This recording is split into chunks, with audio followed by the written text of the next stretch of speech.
Peace and blessings, family. How are you all doing? I know it's been a while. I know. I got the comments. I heard from you. It's been almost a month and a half since our last live, but we had a lot going on. A lot going on that started, I would say, around September. And we finally wrapped up some projects. So, yeah, we just needed to step away from a bit for a bit and take care of some things. But welcome to our new and returning listeners. Thanks for tuning in. You all, we're only about 10 months into this administration. And it seems like folks are dealing with daily whiplash.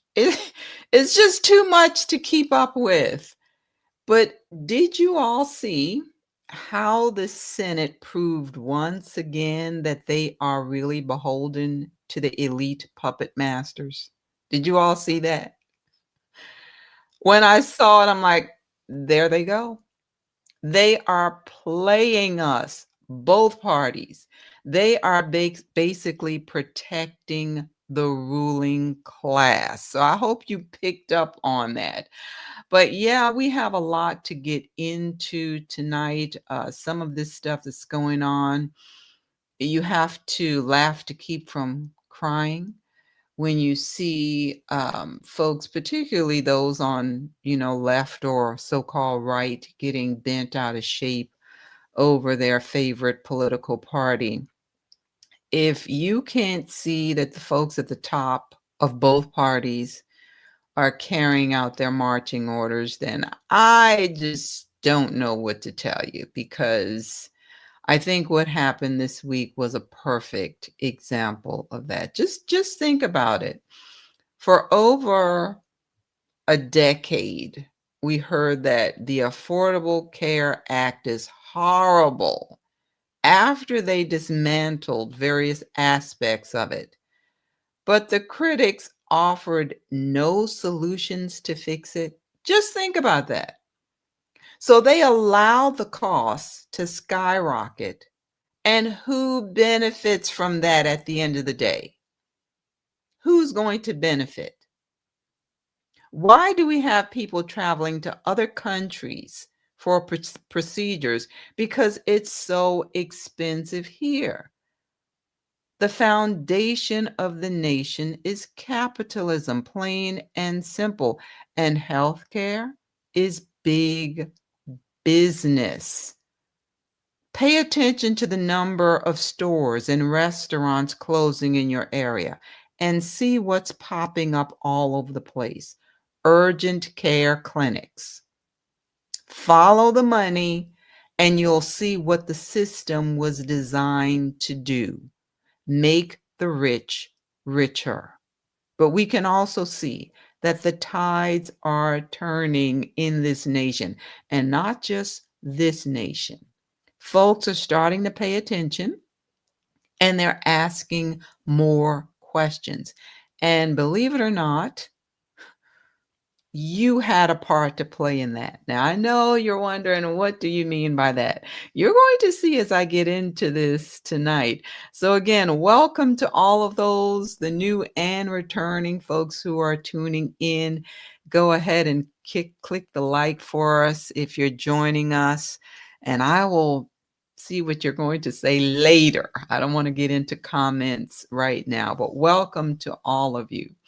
So I want to really get into this because I have a lot to cover. I know I say that every time, but it's true. I have a lot to cover tonight because we can see how things are playing out. If you're paying attention, folks are starting to wake up to certain things. We're hearing folks say things that, we just never would have thought they would say it even 3 years ago. And I do believe you had a part to play in that. Our people, our community. The truth about who we are is more powerful than we realized. People are now pushing back against the narrative of the Rev 29ers in ways that was unthinkable just a few years ago. A lot of the things that we've been saying that cause folks to lose their channels or for them to demonetize their channel is trending now on social media platforms. Who could have predicted that 2016 would mark such a significant movement in our awakening? Yes, we know that there are a lot of our people who woke up prior to that, to 2016, but 2016 was a pivotal year. A shift happened and it caused a domino effect that went unnoticed. So we need to talk about it because I want you to see how it has impacted the world, not just America. Nearly a decade later, I want you to see the fruit of what we've been doing. So we need to talk about some things because you are more powerful than you realize. The truth about who we are, the impact of our awakening and our influence is more powerful than you realize. A lot of our people started opening their eyes and hearing the truth about who we are and what has happened to us over the centuries. And then they started talking about it and exposing that truth, and things began to shift in the spirit realm. Let's take a look at this map. Take a look at this map of the European slave trade. You see a depiction of how our people were scattered around the world. But the scattering began before that. Isaiah 11:12 said, "He will set up an ensign for the nations and will assemble the outcasts of Israel and gather together the dispersed of Judah from the four corners of the earth." This is something the Most High said he would do. He would set up an ensign for the nations. Don't miss that part. This ensign or sign or signal is going to be to the nations. The outcasts are those who were driven out and banished out of their land into other nations. Notice that this says something specific happened to the house of Judah. Judah went to the four corners of the earth. Let's keep in mind that the Arab slave trade was just as effective in causing our people to be uprooted and forced into other countries on the continent of Africa and in the so-called Middle East. But we can't stop there.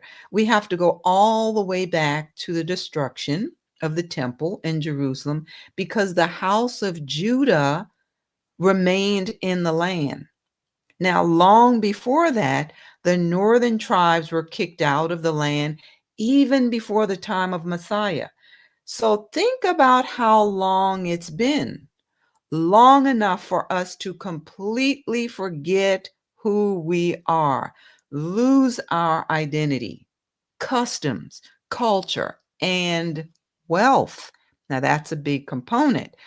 They they definitely had a hand in making sure they got their hands on the wealth, So let's take a look at this from Baruch. This is chapter 2, 27 through 34. The Most High says, or this says, "O Most High, you have dealt with us after all thy goodness and according to all that great mercy of thine." In other words, we deserved this butt whipping. But for his goodness, because of his goodness, we would have been wiped out. Then it reminds us that Moses prophesied about the things that would happen to us when the Most High commanded him to write the law before our ancestors. He told them if they would not listen to him, the great multitude, our ancestors, he said, if you're not going to listen, you're behind is mine, basically. You're going to become a small number among the nations where you will be scattered. We became minorities in other countries. Did that not happen? It happened. In verse 30, he said, he knew we would not listen because we are a stiff-necked people.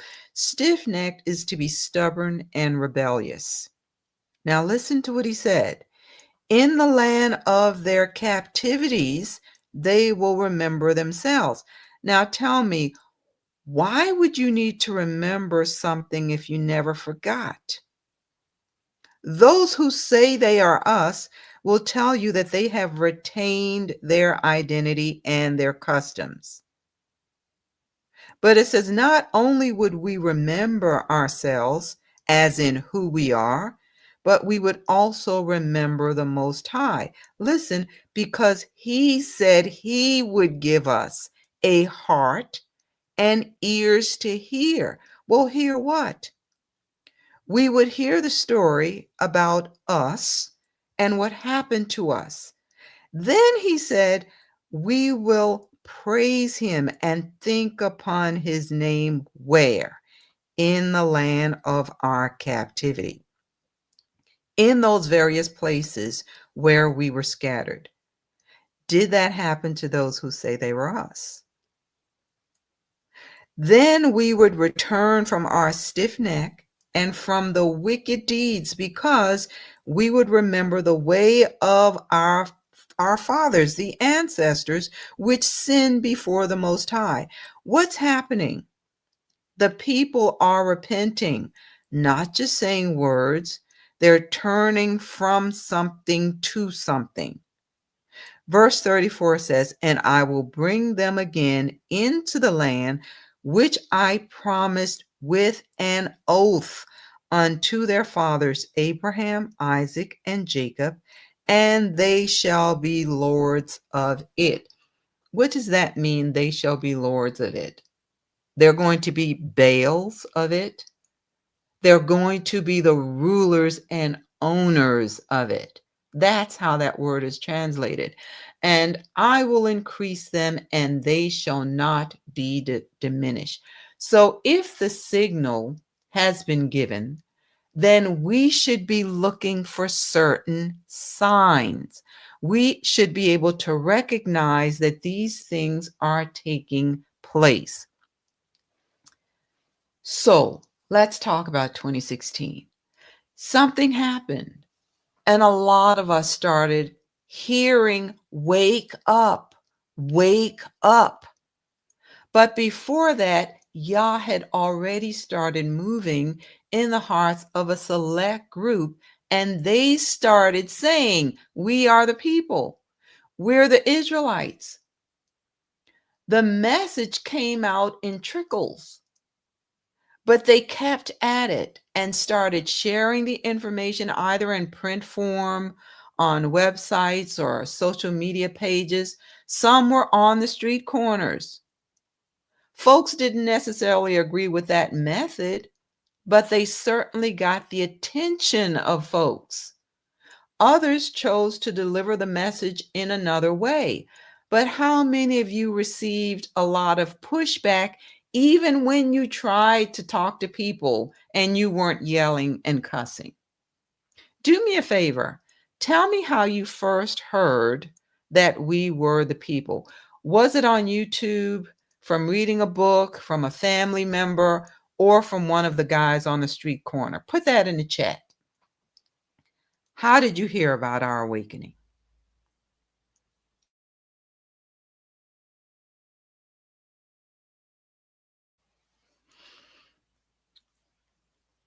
Just put that in the chat for me. And while you're writing that, I'll tell you what happened to me. Most of you have heard the story already, but it was actually my brother who told us that we were the people. back in 2001. I just, I just want you to think about that for a minute. That was 24 years ago. So that tells you that people were waking up long before 2016. But when he told us, I was not ready. None of us were in my family, not at all. Even though I had had nagging thoughts for years that kept popping up in my mind. When the thoughts came, I would do light searches on Black Jews in our state. And, I really couldn't find anything concrete. So I would just let it go until the thought would surface again. But even after wondering if we could be the people, when he told us, he got a lot of pushback. I have since apologized to him. But in 2016, 15 years later, I woke up. And some of you, as I said, know the story. It was when we started having the rash of police shootings. And one day, I was so overwhelmed after the shooting of Philandro and Tamir that I just fell apart in the bathroom, just weeping. And the words just started pouring out of my mouth. God, this is not fair. Why are we hated all around the world for a color that you made us? It's not our fault that you made us this color. And I think I even surprised myself when I heard myself yell out, "Are we cursed?" But that started my journey. Apparently, I had asked the right question. It wasn't long after that a video just popped up in my feed. And honestly, you all, I couldn't tell you why at that time because I really didn't watch a lot of videos. I wasn't into YouTube at the time, but the title caught my attention and I started watching. It was Pastor Omar Tebow, and I believe the video was called "Who Are the Real Hebrews of the Bible?" He uploaded that video 9 years ago. I thought the video was about 3 hours long. I believe I remember looking at it, it's like, oh my goodness, this thing is 3 hours. And several times through the video, he would say, go do your own research. Now, what I liked about his message was that he didn't just say we're the people. He backed it up. He used scripture and he shared the sources from a historical perspective. That method worked best for me. I knew immediately that he was telling the truth because it was like the words were feeding my soul. Then I remembered what my brother had tried to tell us 15 years before that, and the wheels started turning. So I reached out to 3 other people, sent them the video, and the 4 of us started our journey. We started researching and studying. And for those of you who are still wondering if all of this is true, do that. Study it for yourself. Because if you really want to know the truth, I don't see how you can come to any conclusions about who we are. And this is why it baffles me when folks post things, saying I'm no longer a Hebrew Israelite. I mean, okay, which part of that is false? Are you not a Hebrew? Because Abraham was. If you're a descendant of Abraham, Isaac, and Jacob, then you're a Hebrew.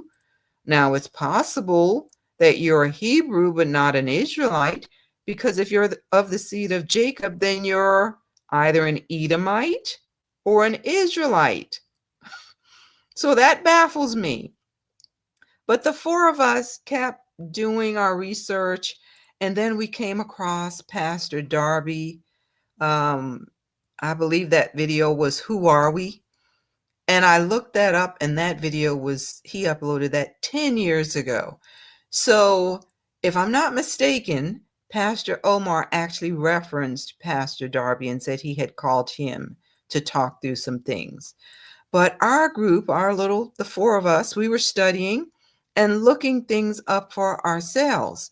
It actually took some time before I connected with others who were in the awakening, I would say, because I was busy researching the information and confirming some things.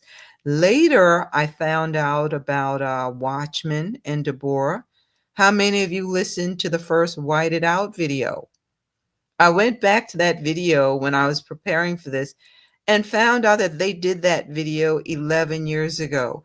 So the two of them have been in the trenches for quite some time, you all.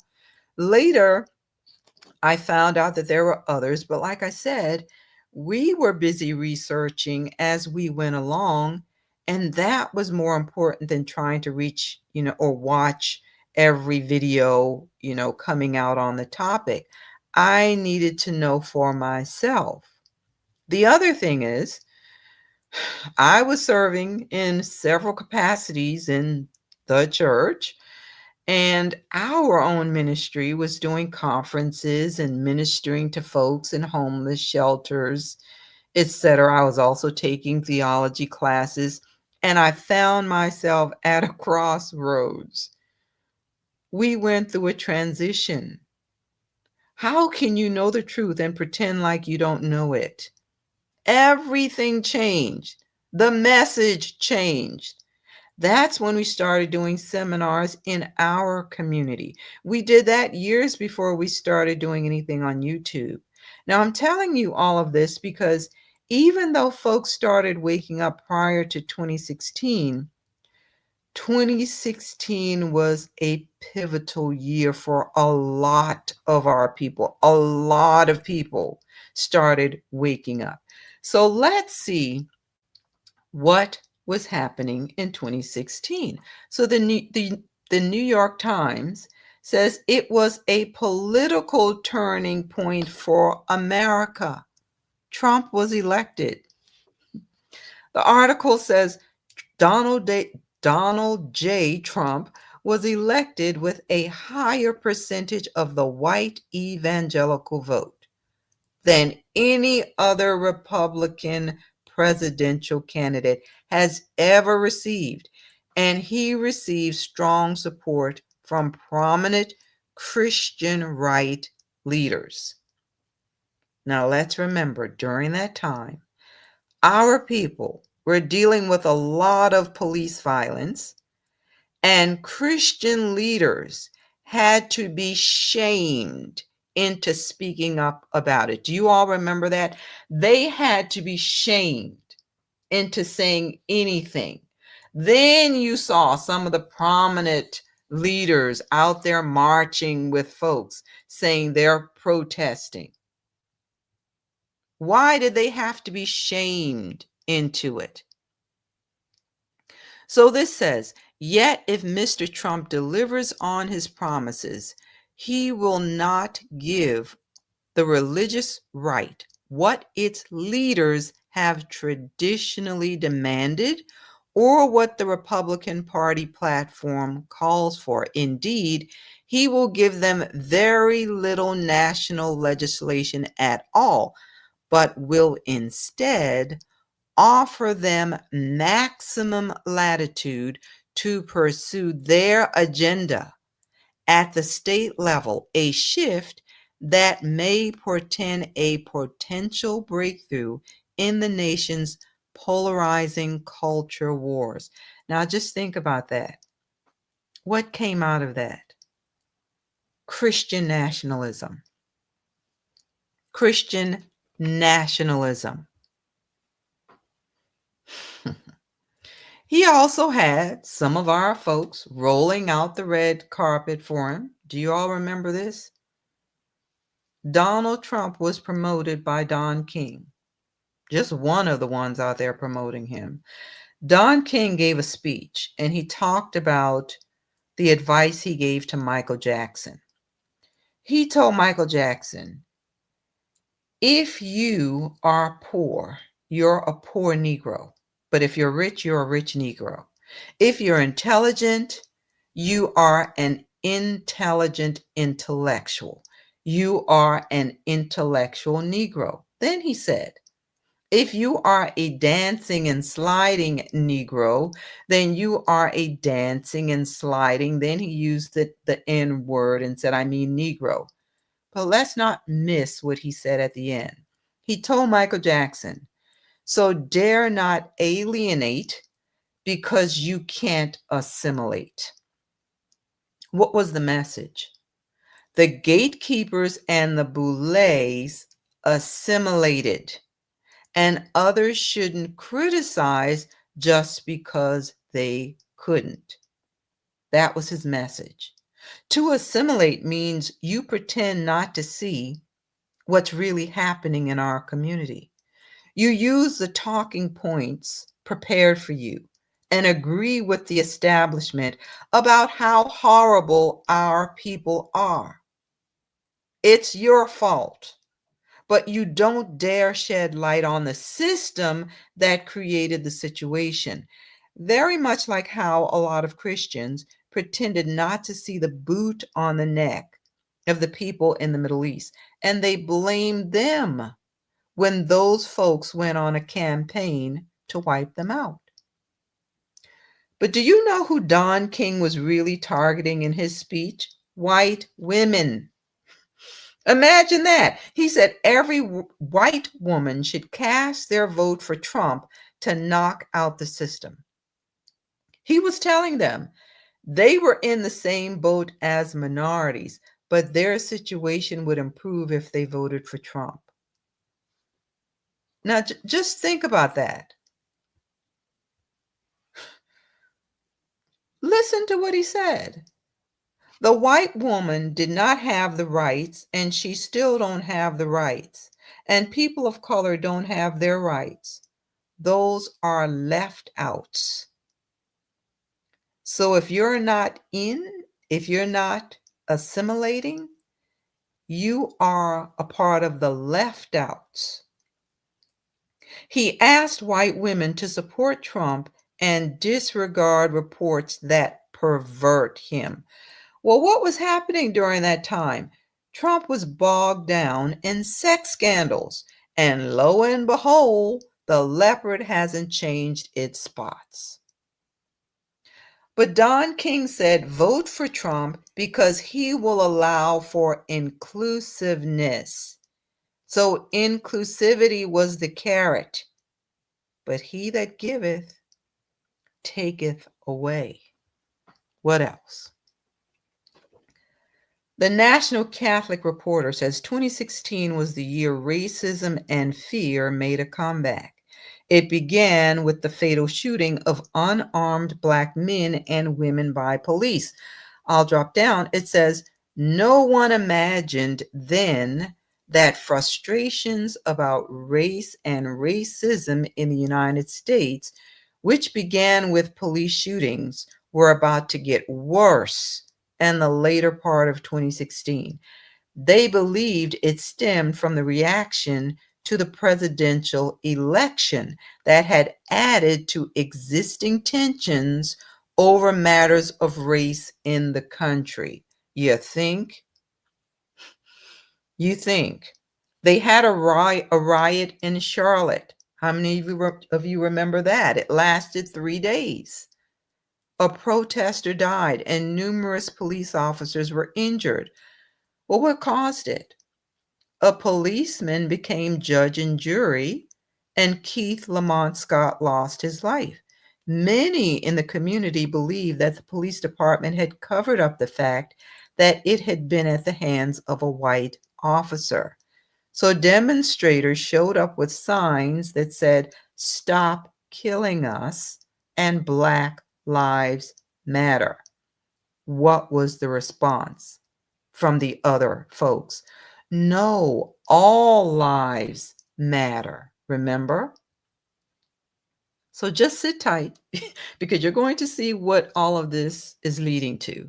So folks started reacting to all of the attacks and talking about how Sandra Bland was found hanging in a Texas jail in 2015, and 9 people lost their lives in 2015 in the Charleston church church massacre that year. Also, Freddie Gray died in police custody. So all of these things added more fuel to the fire, and it took a toll. It led to the NFL players refusing to stand for the national anthem. They were protesting. What was the outcome? Colin Kaepernick's career was stolen. It was stolen because he chose to kneel in protest. Why?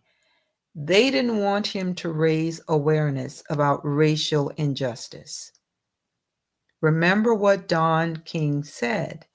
You need to assimilate if you want to prosper in the system. You need to pretend that you don't see it and blame the victims. So at that level where you're making millions, you need to shut up. That's basically the message to him. You need to sit down and shut up.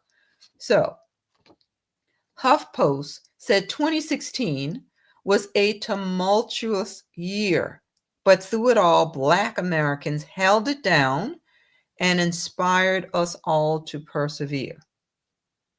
All of that was happening in the natural realm. But what was happening in the spirit realm? People were hearing a call. Wake up. Wake up. The article says activists and scholars say the current spurt of violence isn't greater than a half century ago, nor is it surprising. They say periodic bouts of violence against African Americans by white supremacists and heavy-handed police have occurred since at least the post-Civil War Reconstruction era and tend to happen when, following a period of civil rights gains coupled with times of economic uncertainty. You get an uprising of white violence against communities of color when white folks think they are losing power. That's the bottom line. In September of 2016, they celebrated the opening of the National Museum of African American History and Culture. This says 100 years, or after 100 years of challenges, the National Museum of African American History and Culture officially opened its doors in Washington, D.C. The museum houses some of the most interesting artifacts of Black history, tells the true story of Americans or America's racial past and the Black leaders who fought against oppression. And where are we now? Less than 10 years later. Oh no, we didn't mean that. We don't want the true story to be told. No, we need to talk about how much fun the enslaved people had and how much they benefited from slavery. Isn't that the message? Slavery wasn't that bad. Why are you only talking about the bad things that happened? This is what your president is saying. Find some good things to talk about. What else happened? Nicole Hannah-Jones released the 1619 Project and discovered that America was not ready and will never be ready to look in the mirror. This nation will expose the evils of other nations, but never its own. She spent her career investigating racial inequality and injustice, and her reporting has earned her the MacArthur Fellowship known as the Genius Grant, a Peabody Award, 2 George Polk Awards, and the National Magazine Awards 3 times. This is her quote. Our democracy's founding ideals were false when they were written. Black Americans have fought to make them true. Powerful statement, but folks didn't like that. What do you mean the founding ideals are false? Some of the same people who take issue with her telling the truth about this nation's history are the same people who now use their podcasts to tell the world that the people who say they are us are not the actual descendants of the ancient Israelites. Really, you can expose them, but you can't talk about yourself. So, we see folks regurgitating the information that we've been talking about for a decade or more. Some of our people had their channels taken down for saying far less than what some of these folks are saying. But they seem to have free reign. Imagine that. Should we be upset? No. No. The word is reaching more and more people, and the world is starting to listen. So you see the alarm clock announcing that it was time to wake up was happening in different ways, many ways. We started waking up and declaring the truth, and they attacked us for it. But were they listening? Were they listening? Now, if this is a move of the Most High, we know that there is a time, a seed time, and harvest time. We should be seeing the early stages of fruit happening in our communities. Let's look at some of them. This is from GovFacts. It says, the story of violent crime in the United States over the past decade is one of turbulence against a backdrop of historic calm. While the long-term trend since the early 1990s has been a dramatic and sustained decline, the period from, 2015 to 2016 was marked by concerning increases, followed by an unprecedented spike in 2020 and an equally remarkable reversal in the years since.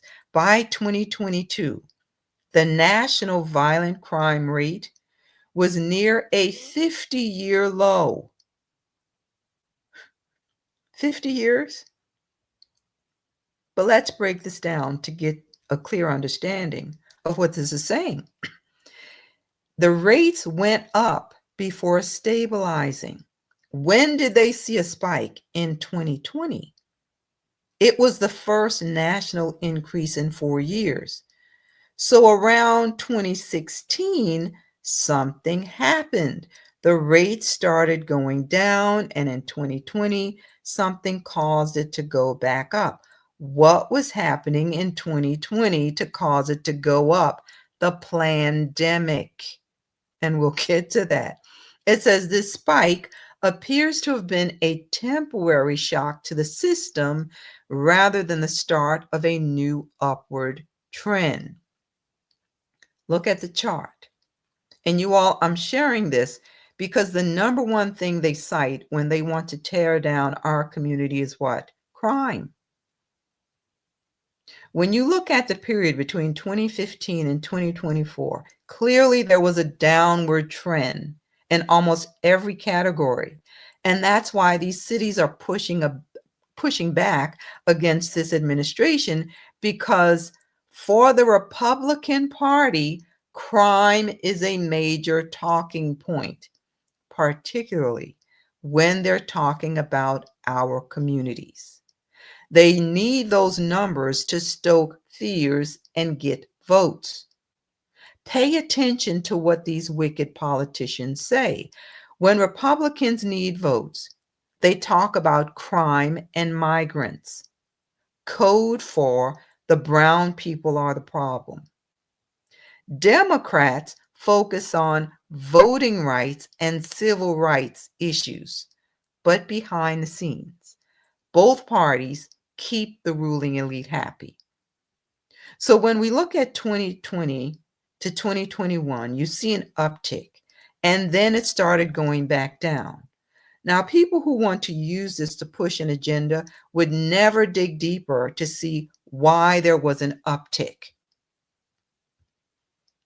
Let's look at the impact of the pandemic. It says the timing of the 2020 crime spike is the most compelling evidence of its primary driver. The abrupt surge in violence coincided exactly with the onset of the COVID-19 pandemic and the profound societal disruptions that followed. Researchers point to a cascade of factors: public health measures like lockdowns and stay at home orders, school closures that eliminated crucial support systems for at risk youth, widespread economic instability and job losses, and the temporary shutdown of many community services and government agencies. So it says the nature of the crime shift in 2020 further supports this conclusion. The increase was not uniform across all crime types. Instead, it was concentrated in interpersonal violence like homicide, aggravated assault, while opportunistic street crimes like robbery actually declined. It declined. The pattern suggests a shift away from financially motivated crime and toward violence fueled by the immense stress, confinement, and societal or social breakdown of the pandemic. The increase was not evenly distributed. Analysis shows that the national spike was largely driven by a relatively small number of large cities that had already had high crime rates prior to 2020, prior to this. But they will never tell you this. The spike in violent crimes from far right groups began in 2016. It marked a significant increase in extremist violence. You know why? Because they don't want you to think it's them, because they need to fill prisons with brown bodies. It's a very lucrative business for large companies exploiting their labor. Not only that, there's also less of them voting when they put them in jail. Win-win. So those on the crooked right need to have you focus on crime in brown communities, not their own. They cover up the white-collar crimes and the crimes of the wealthy, like those who don't pay their taxes and those who traffic children and abuse children. They protect the pedos and then preach to others about Christian values. Let's go on. Like I said, I got a lot to cover. So when things happen in their community, they want you to turn the page quickly. Don't look here, look there. Look at all the boats we're blowing up in crime-ridden Venezuela. They're criminals. Look over there while we hide evidence and stall on releasing the Epstein files. This information from the conversation says right-wing extremist violence is more frequent and more deadly than left-wing violence. Of course, you all know what happened to Kirk, but Trump wanted to use that to sow seeds of hate towards the radical left, as he calls them. He said they cause tremendous violence. It's them, not us. That should be the new motto for this nation. It's them. It's the other people, not us. Let's go back to the GovFacts report. It says there is a perception gap that's causing people to feel less safe. One of the most striking and persistent phenomena in the study of crime is the vast chasm between official data and public perception. For decades, a majority of Americans have believed that crime is on the rise nationally, even during periods when statistics show it was dramatically falling. The perception gap is not just a curious quirk of public opinion, it has profound implications for politics, policy, and social cohesion. So it says in recent years, this gap has widened and become a key battlefield in America's political and cultural polarization. While a general perception gap has long existed, it has recently been supercharged by political polarization. For many Americans, the question is crime up? That's what they want to know. They said, is crime up is no longer a factual inquiry, but an expression of political identity. What are they doing? They're sowing those seeds. Sowing the seeds. Bottom line, there are some who profit when crime is up, whether they profit financially or politically. And they need rates to be high in our community. But something started happening around 2016. There was a shift. And I want to make sure we don't overlook some of these things, because sometimes you can be discouraged thinking, well, nothing's happening. We're sharing this information, we're doing this, we're doing that, but nothing is really happening. No, there are some things happening. We also saw a shift in academia as it pertained to the declarations we started putting out there. Institutions and research centers began sharing the information and data they were too afraid to share before. For a lot of us, we had to rely on old books and journal articles that were not easy to find. A lot of them are behind paywalls. So this is what EBSCO now says about African American Jews. And you all, we know that's not what we call ourselves, but I'm going to read it as is. Listen to what it says. African American Jews are individuals of African descent who identify as Jewish, encompassing those born into Jewish families, those who converted to Judaism, and those of mixed heritage. This group reflects a diverse spectrum of Jewish beliefs and practices, including Orthodox, Conservative, and Reform Judaism, as well as less common sects like the Black Hebrew Israelites. Did you hear that part? Really? It says the history of African American Jews in the United States dates back to colonial times, with roots in Jewish communities from North Africa, the Middle East, and the Caribbean, where Jewish people of African descent often faced complex social dynamics, including issues of slavery and intermarriage. Now imagine that. They're including sects like the Black Hebrew Israelites. Let's go on and see what else it says. But before we do that, I want you to know who they are. EBSCO. They're a leading provider of research databases, e-journal, and e-package subscriptions management, book collection development, and acquisition management, and a major provider of library technology, ebooks, and clinical decision solutions for universities, colleges, hospitals, corporations, government K-12 schools, and public libraries worldwide.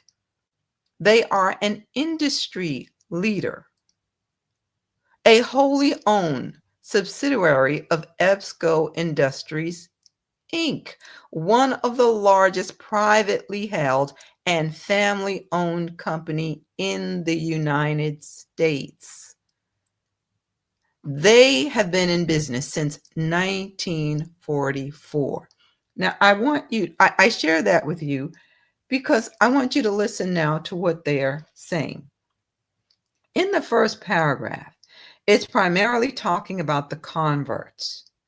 But in the next paragraph, it says African American Jews may belong to different groups that are considered within the mainstream Jewish faith, including Orthodox, Conservative, and Reformed. In addition, they may be part of less common or even controversial fringe denominations, such as Reconstructionists, humanistic, or here we go again, Black Hebrew Israelites. Interesting. They may also be secularists, which means they do not take part in Jewish religious practices, but still consider themselves of Jewish heritage. African American Jews date back to the founding of the United States, since Jewish people with African ancestry lived in the Americas during colonial times. Sephardic, Mizrahi, and Ethiopian Jewish people with dark skin lived in North Africa and the Middle East and are among those who eventually immigrated to the United States. So basically, they're saying, we want you to know that we're talking about people with dark melanated skin, but they're not done.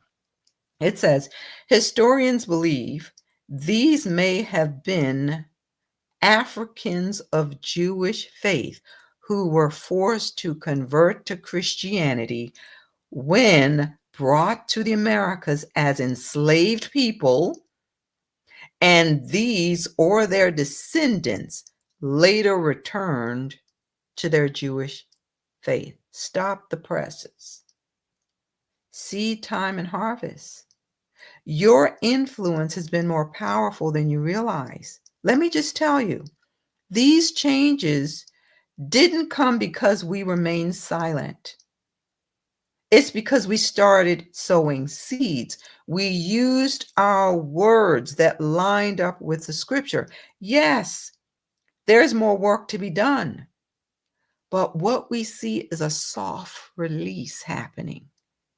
Before long, the floodgates will be open. I can tell you that. Let's look at this from Bible Hub. They're talking about Black Hebrew Israelites. What do Black Hebrew Israelites believe? Now, yes, it's redundant to say Black Hebrews because we know they all had dark hue. We also know that Israelites are Hebrews. But let's go on. So they talk about folks like William Crowdy and Bishop William Christian, who drew on their convictions that African Americans were descendants of the ancient Israelites as described in Scripture. In the next section, it says, different communities use varying names, such as Hebrew Israelites, African Hebrew Israelites, or Black Hebrews. Some follow near traditional Jewish practices, others incorporate Christian concepts or additional doctrines. Because of these internal distinctions, it is necessary to understand that Black Hebrew Israelites refers to multiple organizations operating under a broad theological umbrella rather than one unified entity. Interesting, family. Most adherents believe that African Americans, and in some versions also Latin Americans and Native American peoples, are the blood descendants of the ancient Israelites, typically basing this upon a particular reading of Deuteronomy 28 and related passages that describe blessings and curses for Israel. They interpret historical events such as the transatlantic slave trade as fulfillments of biblical prophecies pointing to a dispersed and oppressed Israelite people. My. Now, even though folks are beginning to acknowledge the truth, those who say they are us are saying, okay, we'll relent in admitting that you all are Israelites, but you can't say that we are not, because if you do, that's being anti. So you can't say that we're not the real ones. And who do they identify as the people saying it? Black supremacist groups. They're the ones who are saying you all are not the real people. So they're like, well, when you say that, then you're being anti. You can't say that. It's us and you, not just you alone. Oh my God. So yeah, let's go on. It says, they say the black supremacists are making false claims against them by saying they are descendants of the Khazars, and that's a conspiracy theory. Newsflash. I hear white podcasters saying this all the time now. They go on to say that this conspiracy was introduced to a mainstream audience in the fall of 2022 with a celebrity endorsement of the film and book Hebrews to Negroes, Wake Up Black America. Let's just call the names. They're blaming Ron Dalton for the conspiracy. And they took issue with Kyrie Irving endorsing it. Is that what he did? Or did he just share a link? Or it may have been a tweet.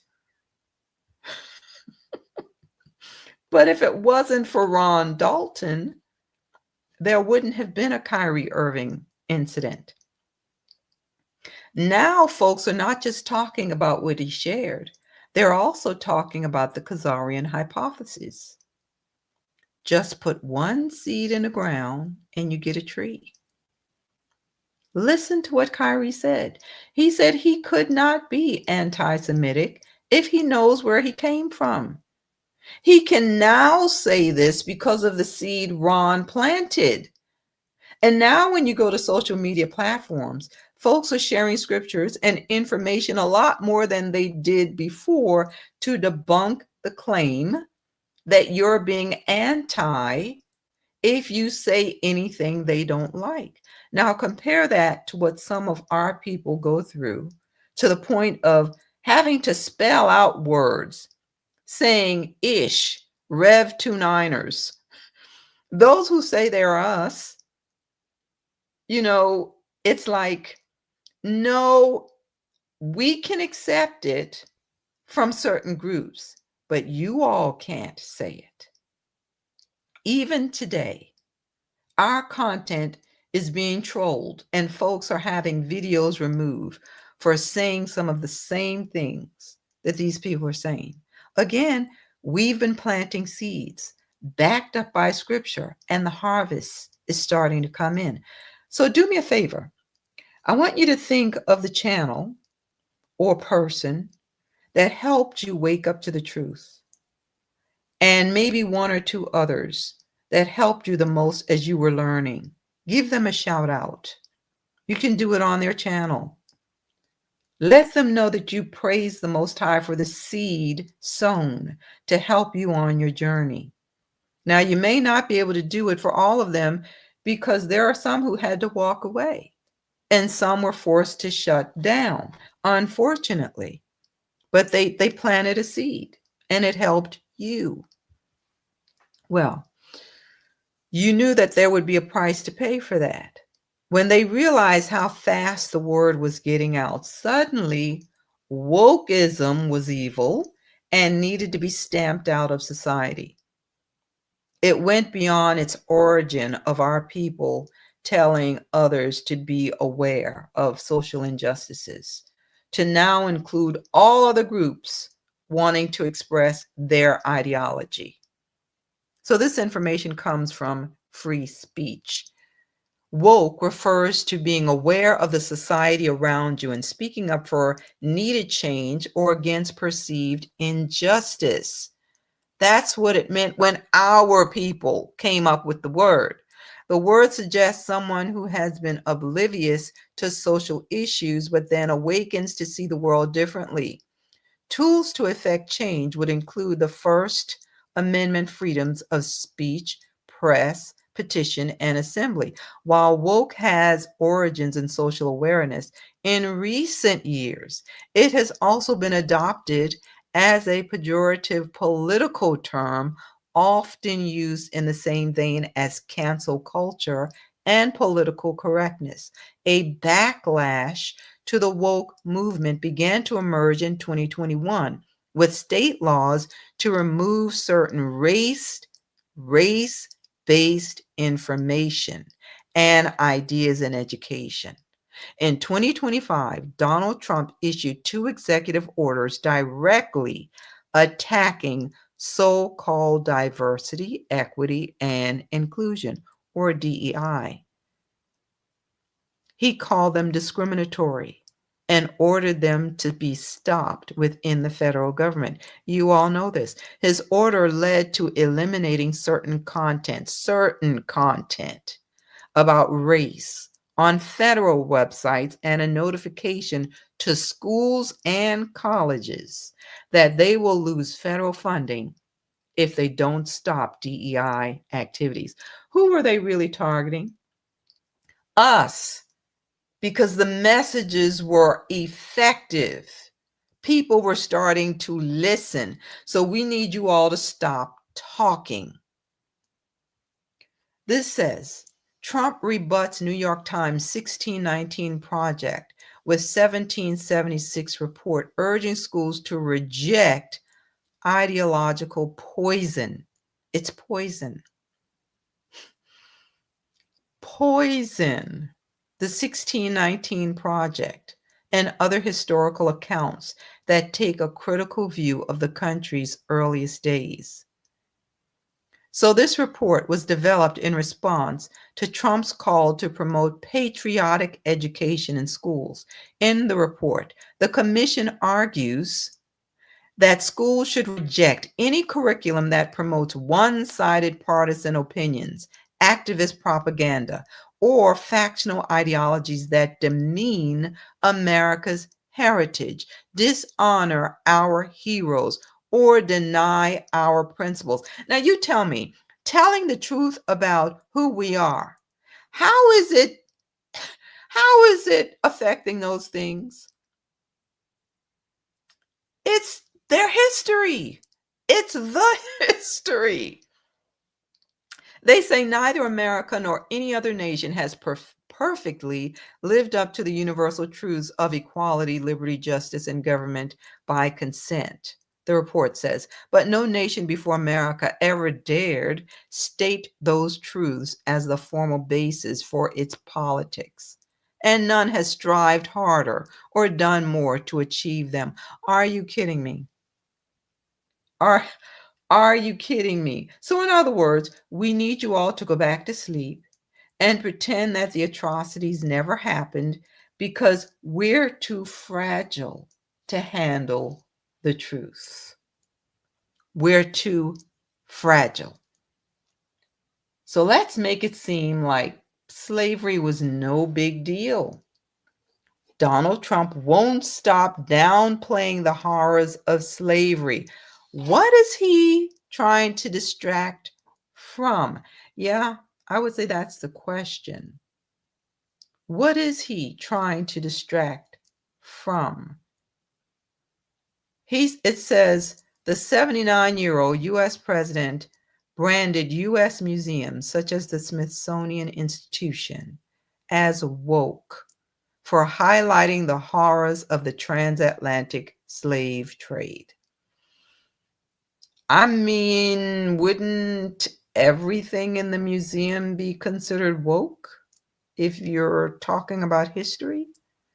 In a tirade on his Truth Social platform, Trump said the Smithsonian is out of control and only discusses how horrible our country is.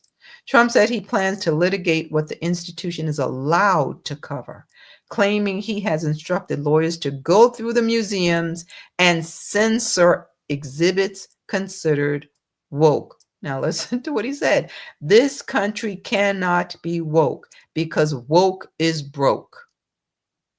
We have the hottest country in the world and we want people to talk about it, including in our museums. You all. Now think about the information we're talking about concerning the enemies in our land. We see the repetition of what happened to them. Basically, history is whatever they want it to be, or they go in and destroy evidence to the contrary. We're talking about the same people. Truth is like kryptonite to them. So something else is happening.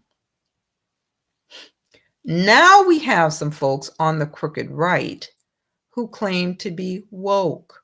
Imagine that. I'm telling you, you just can't make this stuff up. It says some conservatives are embracing the very trends they once mocked, including victimhood, cancel culture, and even struggle sessions. This article from the New York Times says the right has gone woke. Language policing, cancel culture, victimhood contests, and cultural grievances. Despite attacking the left for partaking in such practices, there is an emerging set of individuals on the right who have become exactly what they've criticized. Meet the woke right. So these are some of the folks they're talking about. They're called the MAGA woke right. And their main agenda is America first. That's their main agenda. Nothing about, the stuff we're talking about, what happened to us, the injustices, etc. No, that's not what we're talking about. So here's what you should take from this message. Words are weapons. When we lost our heritage and our identity, our enemies tried to erase our history. They raised up another people and made the world believe that they were the true people. But that's not all. Slavery wasn't just about the physical, emotional, and mental abuse. They created a history for us. They created stereotypes. The stereotypes were unfair and untrue in a lot of ways,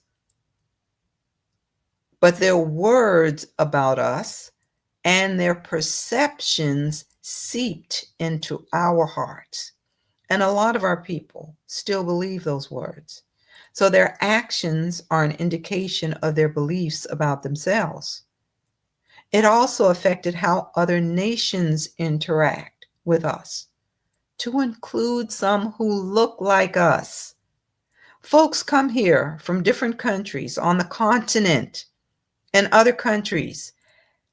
They bought into the stereotypes. And when they come here, they think they're better than us, even though a lot of our people are doing better and experiencing a higher standard of living than the communities they came from. A stigma has been attached to us. Scripture is true when it says, you will be a byword. It's an expression used to describe something negative. In the context of Deuteronomy 28:37, it says, we would become an object of horror and ridicule among nations, meaning we would experience a significant loss of dignity and respect. But do you see that when you use Yah's word, it changes something in the spirit realm, and then you see the manifestation in the natural realm. We see the manifestation in the natural realm. They used words. Goliath used words, and it paralyzed the nation of Israel. When David came on the scene, what did he use to fight back before he threw a stone? Words. The Most High's word is used to destroy the strongholds of the enemy. So we started declaring that we are the people of the book. And a lot of our people suffered as a result. Some of us lost friends or relationships with family members because we wouldn't let go of that confession. Thankfully, Ron didn't. Pastor Omar didn't. Pastor Darby didn't. The brothers on the street corner, whether you disagree with a lot of the tactics they use or not, they didn't waver on that. Watchman and Deborah didn't. During those days when I was doing the research and connecting with others, it just felt like we had the wind at our backs. And then something happened. And I just want to share some of it with you based on my observations as we approach this 10-year mark. Again, I know there are some who woke up earlier than that. Now, you may disagree with some of what I say. That's okay. Just hear me out because I've been observing some things, taking notes, praying about certain things. So as I talk about this, I'm just going to ask that you not list any names of channels or individuals that you think I'm talking about as I talk about these things, because that's not the intent of the message. Something happened to change the momentum. And I believe it was the debates. I don't have a problem with debates, particularly when you have someone well-versed in scripture and able to respond to the historical information they throw out there. They served a purpose.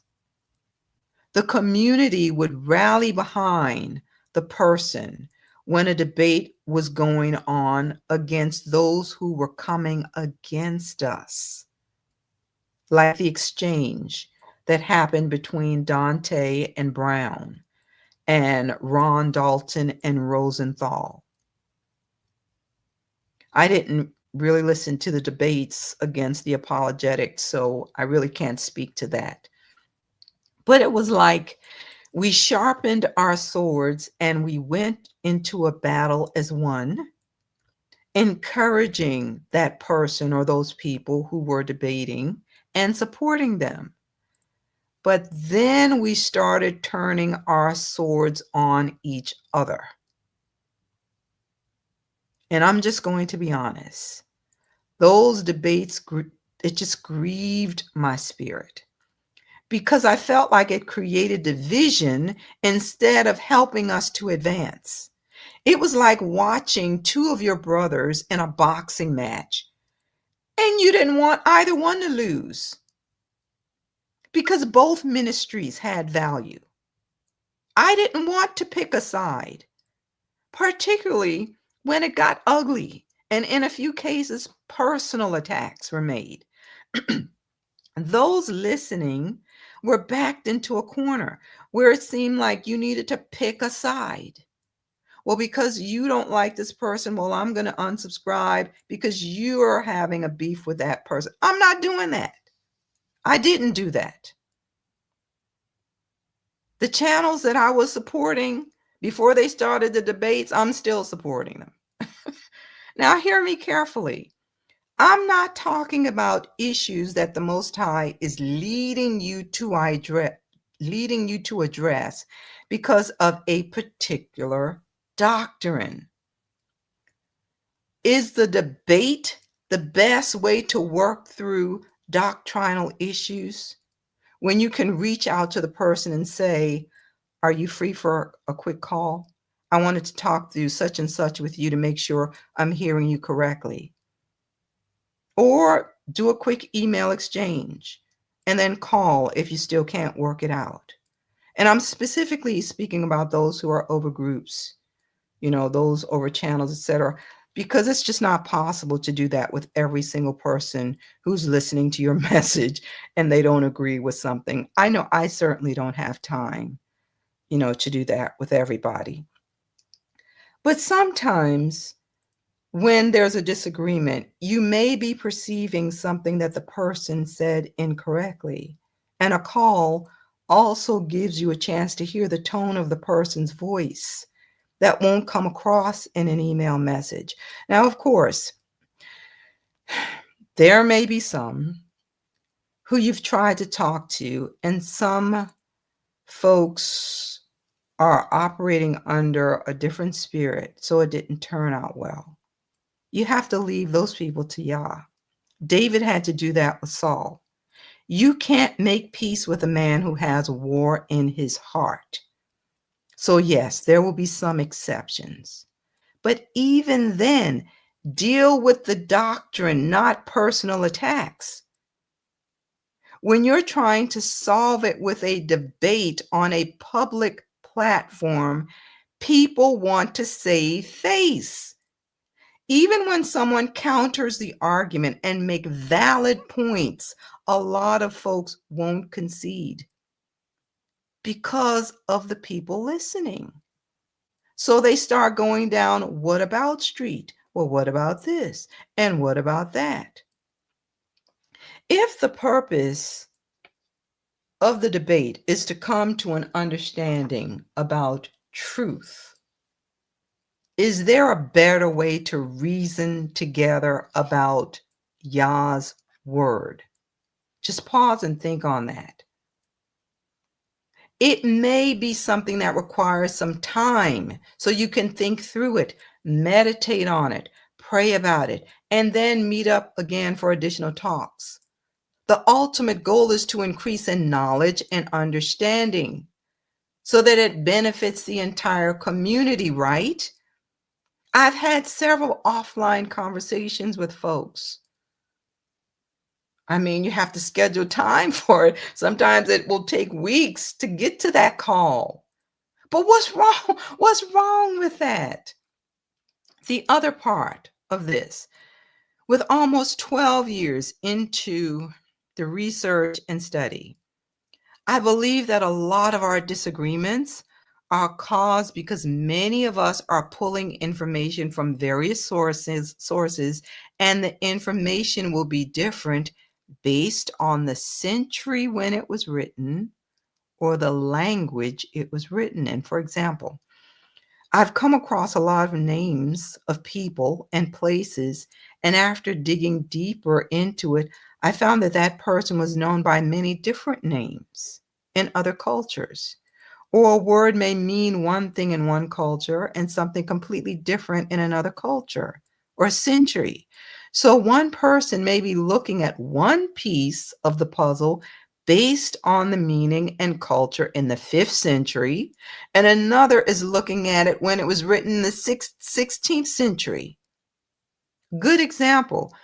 When I started doing a session on, or when I did a session on the different deities, take the name Adonis.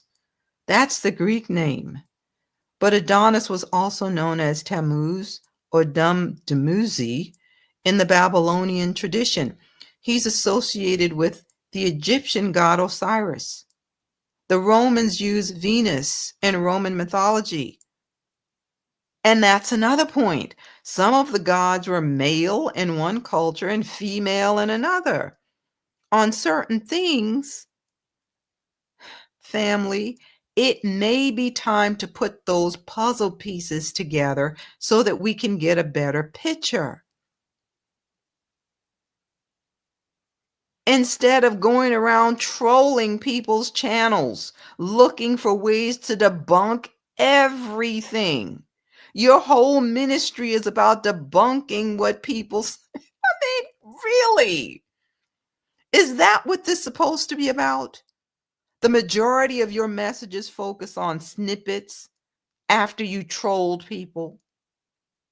Some of these things are not major issues. It's just that we're pulling information from different sources, and both of those things may have merit based on the sources used. We know they changed the names of places. They're doing it now. Trump just arbitrarily changed the Gulf of Mexico to the Gulf of America. When I did the session on the maps and looked at the map of Pangaea, It was clear that parts of Africa and America would have been portions given to Shem before the continental divide. So we may be arguing over issues, and both things may be true based on the time frame being referenced. Did all of our people come over here on slave ships, or were some already here? I know when we did my husband's DNA, it showed Mandinka and Yoruba of Western Africa. And it said about 60% of African American men fell into that haplogroup. But when we ran it through My True Ancestry, I believe that was the name of that one, it showed that he had a significant portion of his DNA tied to Native American ancestry. Now, I'm not recommending any of those tests. 23andMe, I'm not recommending any of those. So please don't call me and ask me which one I recommend. That was some time ago, and we actually went in and deleted all of our information from there. But on his test, it named the Lumbee tribe. I'm not sure if you all heard of that tribe. A lot of them are in North Carolina. So he never really bought into the we all came here on slave ships in 1619. He believes his people were already here. Do you see what I'm saying? It may be time to compare notes on those hot button topics and stop giving our enemies fuel for the fire. We can already see that we have influence. They are listening. But they wait for us to uncover the information for ourselves. When they know we won't give in, then they acknowledge it. Here's the key. If they're working together to withhold it, shouldn't we be working together to uncover it? We have to study to show ourselves approved. And then we have to begin to declare those things. Our words are weapons. And we can see how it is influencing the world. We need to say to our oppressors, we're wide awake. We know what you did, and your actions will have consequences. Wokeism began in our community. We're not going to let them redefine it. Some of these same people ridiculed and belittled us for it. But today, woke has been adopted and co-opted, and now it's associated with the far right, no longer associated from the original intent. Are we going to let that happen, family? I think we need to look at the effect 10 years later. What's happening 10 years later? Because I believe our words, I believe the truth about who we are is more powerful than you realize. We are having an impact, even though it may not seem like it. Some people gave up. They just got tired of it. It's like, I'm not dealing with this anymore. Every time you turn around, there's a fight. There's an argument. You can't say this. Don't say grace. That's a bad word. Don't say hallelujah. That's a bad word. Don't say, it's like, come on now. Give me a break. Give us a break. Can we reason together as a people? Again, those words were not intended to offend. Just wanted to share my heart, some things that I observed now that we're almost 10 years in. Again, some of our folks woke up long before that. But please give a shout out to those people who helped you. Shout it out on their platform. Just say, praise the Most High for the gift or for the seed that you sowed, because it helped me. Even if it was one thing that changed your trajectory. And that's one reason I don't allow people to leave comments on the channel about other people's channels. No, you go to them. Don't come here asking me about what other people said. I I don't know. And I'm not going to spend 2 hours trying to figure out what they said. I'm just not doing it. I'm not doing it. So, there you go. Let's see what some of you are saying. All righty. If you have not hit the like button for us, please go ahead and do that. I really appreciate it. Share the message. That will be helpful as well. I will be sending my shout out to, well, you can't really leave comments on Pastor Omar's channel. So I may have to think of another way. Might have to think of something else to do. All right, so let's see. What are you all talking about? Because I know I went over a lot. I just wanted you to see that it's not all in vain. It's not in vain. I'm trying to go back up. Let's see what we have. Okay.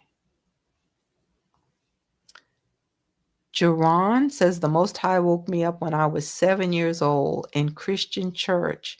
My mother rebuked me for saying biblical scriptures were mainly about so-called blacks. Oh, wow. 7 years old, you got that revelation. Oh, my goodness.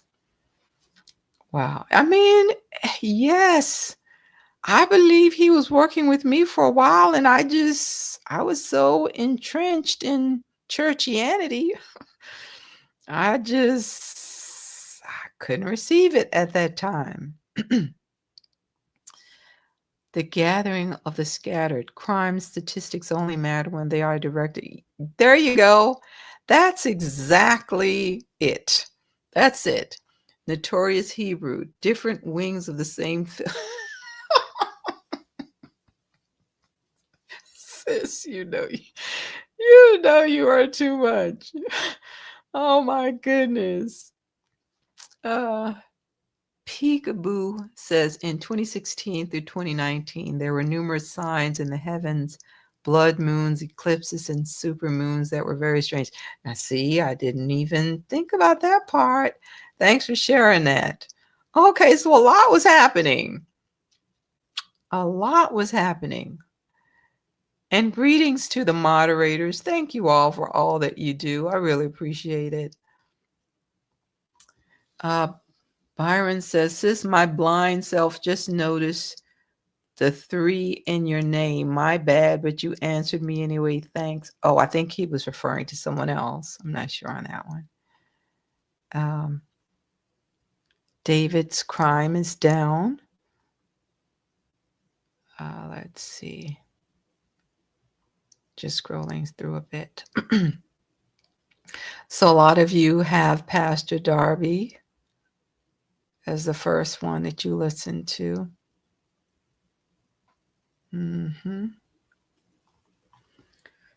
Yobop, the Negro, has always been the issue since the Most High chose him as his own. Everybody jealous because they ain't got look, they don't want the curses. They only want the blessings. That's what they want. They want the blessings. When it comes to the curses, oh yeah, then they'll pivot back to the original people.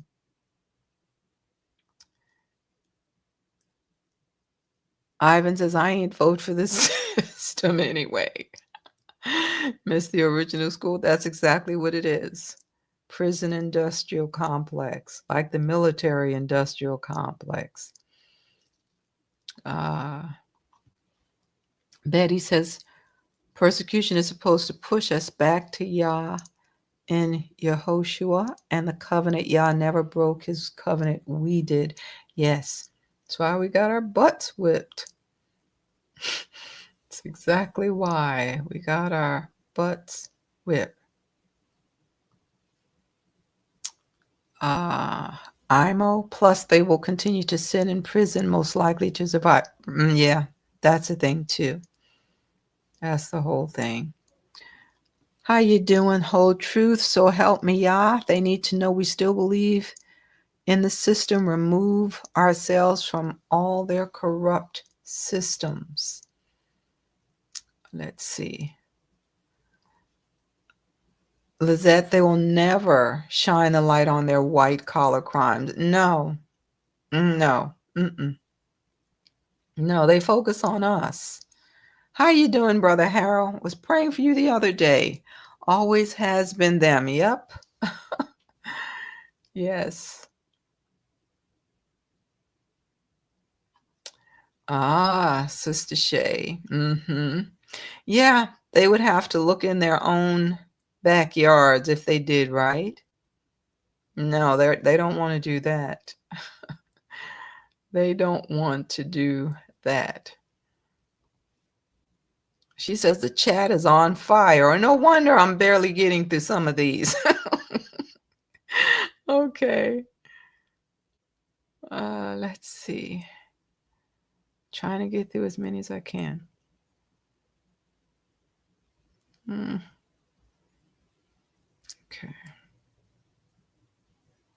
Yeah. I mean, I think we all know what this Nigeria thing is all about, right? I think we know it. Same with Venezuela. I think I think we know what that's all about. A lot of it is distractions. We don't want people focusing on Epstein files. Let's see what else we got here.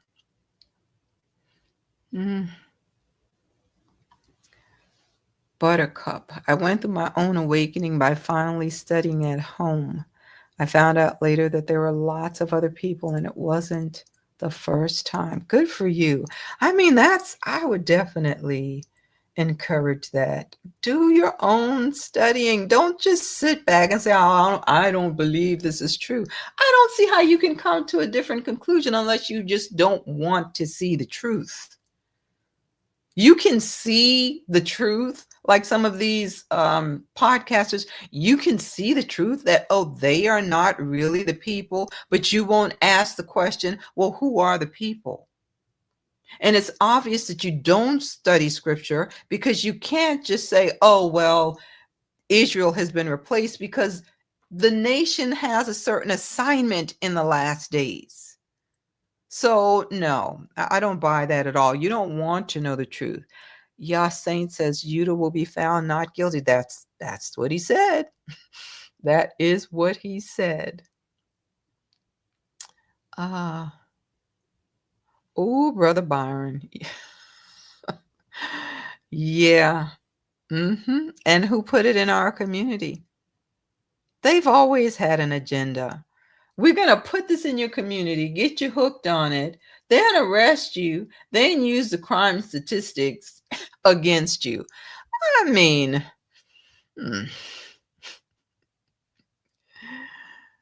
yes, Eliza, and a lot of that, they were talking about the converts, but they were including our people, those who were trafficked through slavery. They're trying to put them all together. Like I said, a soft release, but the day will come where it's like, no, they don't have anything to do with that bloodline, period. So we're not even going to include them in that category.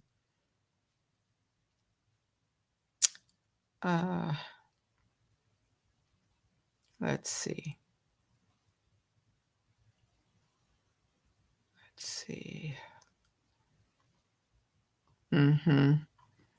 Serpent is trying to control the narrative. He who controls the narrative controls the people. Exactly.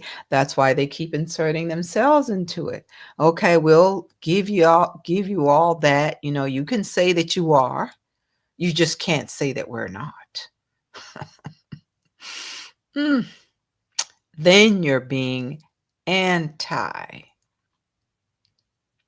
Let's see.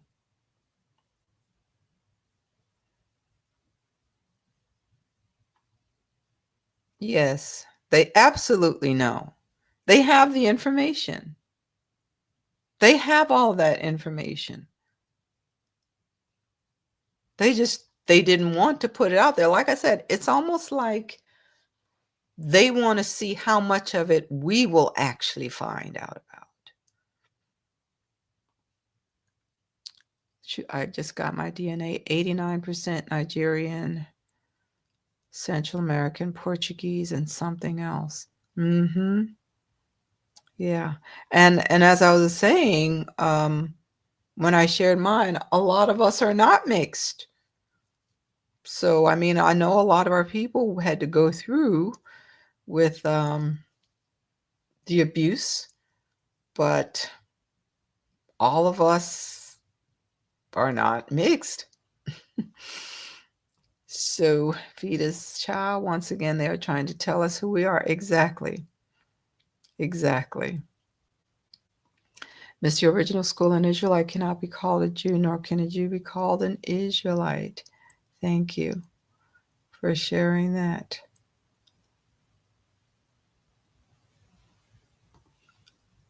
You better not claim, really. Mm.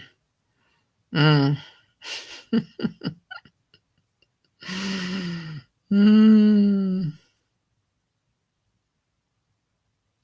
Mm. Let's see.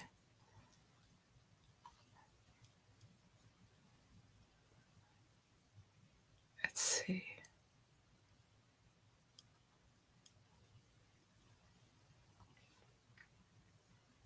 They telling the truth without saying it. That's what they're doing. A soft release. They're talking about when our ancestors were kicked out of Spain and Portugal during the Inquisition and forced Christianity, but we were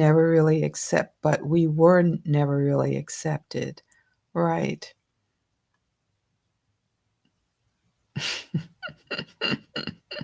Yeah, I can see that some of you all got riled up in the chat. Okay.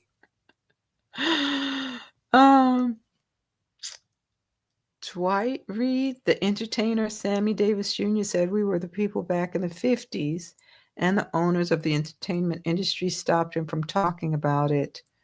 Yeah, because I remember they called him a black Jew or tried to make it seem like he converted. I wasn't sure, but I know they did, you know, give him that label. Chosen daughter of Zion. Okay, she's greeting everyone. Let's see.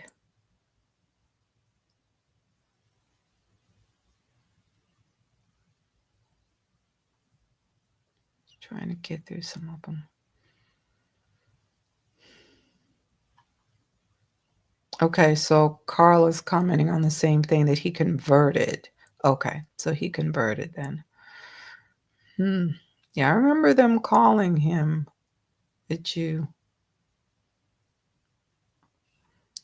Denia says they have lied about everything. I don't listen to them about anything. They are liars for show. For show. Oh gosh. Let's see.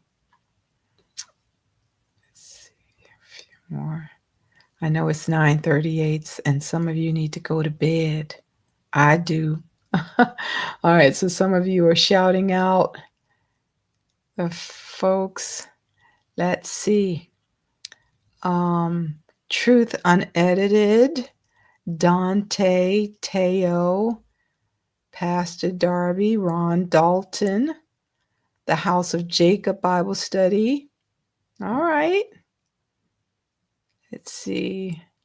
And you know, I give praises to the Most High for the gift. I appreciate all of you listening. So praises to the Most High for that. Awakening Coalition,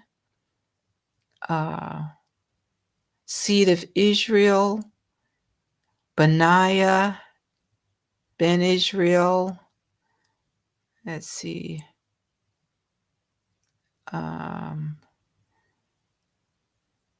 Sister Deborah with Redirected.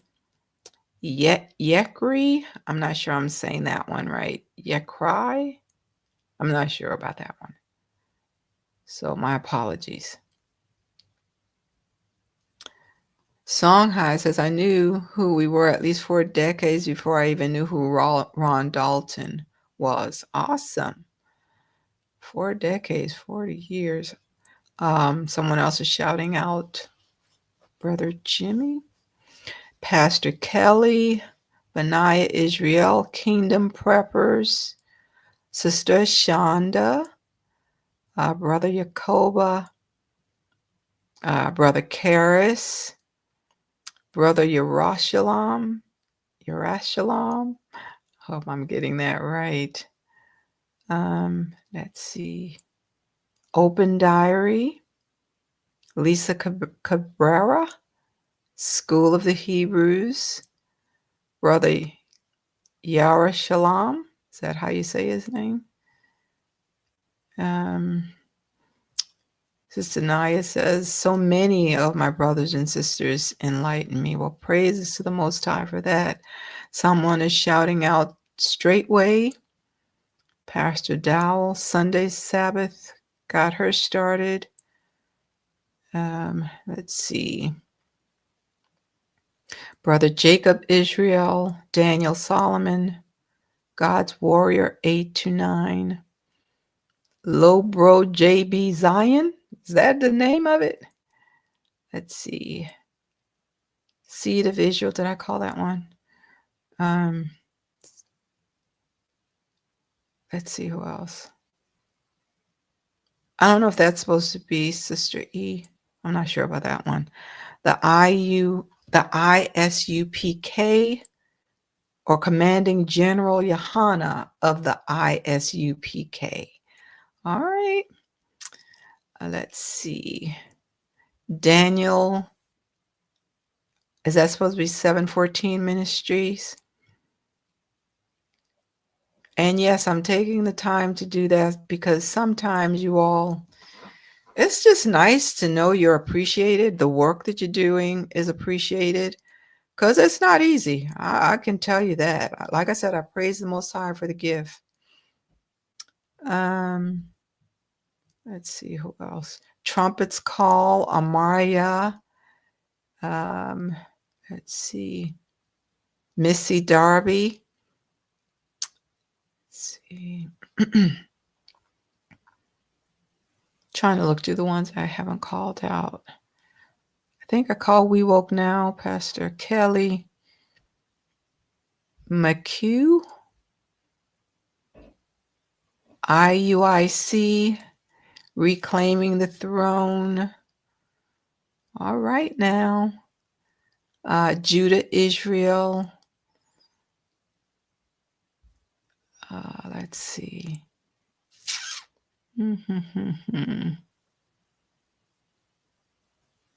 Yeah, the whole truth, so help me. How y'all, once you hear the truth, you can't unhear it. I mean, I don't know.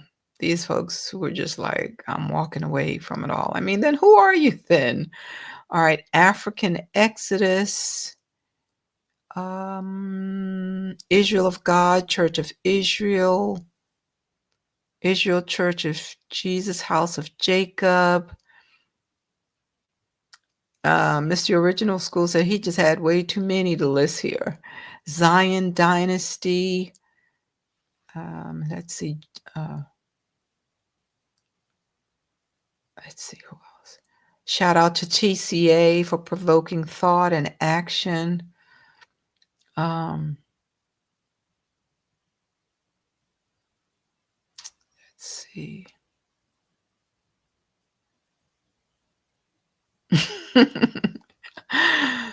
So you said you were ignoring the videos as they kept popping up. There was a message you needed to hear. True Royal. Okay. Let's see. All right. I think I may have gotten them all. If I did, my apologies. But they will be in the chat, and you can also reach out to those folks to just say thanks. Thanks for the seed that was sown. Oh, I didn't see this one. Awakening Remnant Coalition. Okay. I think that may be it. I think. So thank you all for doing that. Thank you. Um, one more go. Let me make sure. Make sure. Oh, Prophecy 101. Okay. Now I think I got them all. All right. All right, family. So thank you for joining me again. If you didn't hit the like button, please go ahead and do that. Share the messages. Much appreciated. I hope you're enjoying this series on the enemies in our land. Boy, there's a lot to go through with that. Oh, my word.